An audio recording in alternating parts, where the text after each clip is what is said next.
సంగారెడ్డి జిల్లా నారాయణఖేట్ రామచందర్ తాండాకి చెందిన దశరథ్ని అత్యంత కిరాతకంగా చంపినటువంటి ప్లేస్ ఇదే. గత 3 రోజుల క్రితము దశరథ్ యజమానికి చెప్పి నేను ఇంటికి వెళ్తున్నాను, నాకు 20,000 రూపాయలు కావాలి, బండి కావాలి అని అడిగి యజమాని దగ్గర నుంచి తీసుకువచ్చి తను అమ్మాయిని కలవడానికి వచ్చినటువంటి సమయంలో ముందు నుంచే దశరథ్ కుటుంబానికి గోపాల్ కుటుంబానికి మధ్య గొడవ నడుస్తుంది. పాపను కలవద్దు అని చెప్పేసి గతంలోనూ దశరథ్కి చెప్పినట్లు చెప్తున్నారు. అయితే 9వ తారీఖున దశరథ్ అమ్మాయిని కలవడానికి హాస్టల్కి వెళ్ళాడు. ఆ తర్వాత 12వ తారీఖున అమ్మాయి కాల్ చేసి నేను ఇంటికి వచ్చాను, నన్ను కలువు అంటే 11 గంటల ప్రాంతంలో కలుస్తా అని చెప్తే లేదు, తెల్లవారుజామున 1-2 గంటల ప్రాంతంలో నేను చెప్పినటువంటి ప్లేస్కి రావాలి అని అమ్మాయి కాల్ చేయడంతో వెంటనే దశరథ్ ఇదే ప్రాంతంలోకి వచ్చాడు. వచ్చినటువంటి సమయంలో పాప తల్లి, తండ్రి, మేనమామ, బాబాయ్ గోపాల్, మేనమామ, తండ్రి గోపాల్, పాప అమ్మ నలుగురు ఇక్కడికి చేరుకున్నారు. అప్పటికే దశరథ్తో వాగ్వాదానికి దిగారు. పాపని కలవద్దని పలుమార్లు చెప్పినప్పటికీ ఎందుకు పదే పదే కలుస్తున్నామని వారి మధ్య గొడవ జరిగింది. ఆ తర్వాత దశరథ్ ఇక్కడ నుంచి వెళ్ళిపోయే ప్రయత్నం చేశాడు. కానీ పక్కా ప్లాన్ ప్రకారమే కిరోసిన్తో పాటు అగ్గిపెట్టె అన్నీ ఇక్కడికి తీసుకొచ్చి తనని హతమార్చాలని వాళ్ళు కుట్రపూరితంగానే ఇదంతా చేసినట్లు తెలుస్తుంది. మొదట దశరథ్ని ఇక్కడ ఒక రాయితో అత్యంత కిరాతకంగా దాడి చేశారు. ప్రస్తుతం జరిగినటువంటి సంఘటనా స్థలం ఇదే. ఇక్కడ ఉన్నటువంటి ఒక రాయి తీసుకొని తన తల మీద గట్టిగా దాడి చేశారు. ఆ తర్వాత తనని ఇక్కడ పడుకోబెట్టి అప్పటికే మరణించినటువంటి దశరథ్ని ఇక్కడ పడుకోబెట్టి కిరోసిన్ పోసి నిప్పంటించారు. ఆ తర్వాత ఎవరికి అనుమానం రాకుండా ఉండేందుకు ఇక్కడ నుంచి బాడీని తీసుకువెళ్ళారు. ఆ టైంలో దశరథ్ గట్టిగా అరిసే ప్రయత్నం చేశాడు. కానీ చుట్టూ ఒకసారి చూస్తే ఇదంతా ఫారెస్టు, ఎవరు లోపలికి వచ్చే అవకాశం లేదు.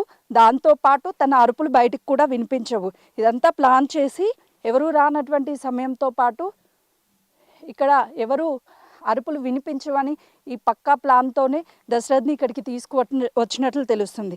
దశరథ్ని ఇక్కడ చంపిన తర్వాత పక్కనే ఉన్నటువంటి ఈ ప్లేస్లోకి తీసుకువెళ్ళి ఎవరికి అనుమానం రాకుండా తీసుకెళ్ళినటువంటి ప్లేస్.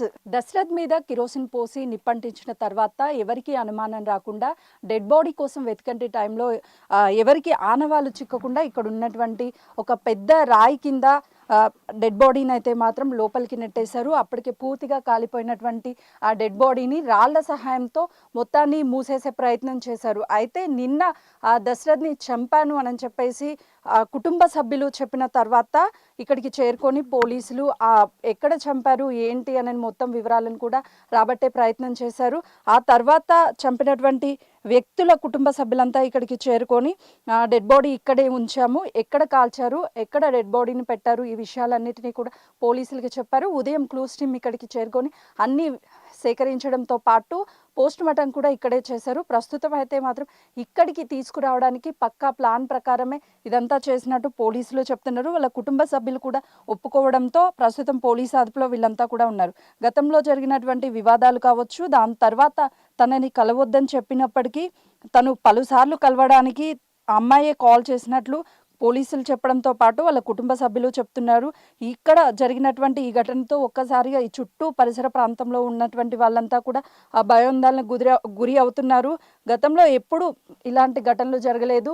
గోపాల్ కుట్రపూరితంగానే ఇదంతా చేశాడు, ఎవరికి అనుమానం రాకుండా చేసినప్పటికీ జరిగిన 4 రోజుల తర్వాత బయటికి వచ్చింది. ప్రస్తుతం ఈ ఘటన జరిగిన తర్వాత గోపాల్ కుటుంబ సభ్యులని పోలీసులు అదుపులోకి తీసుకున్నారు.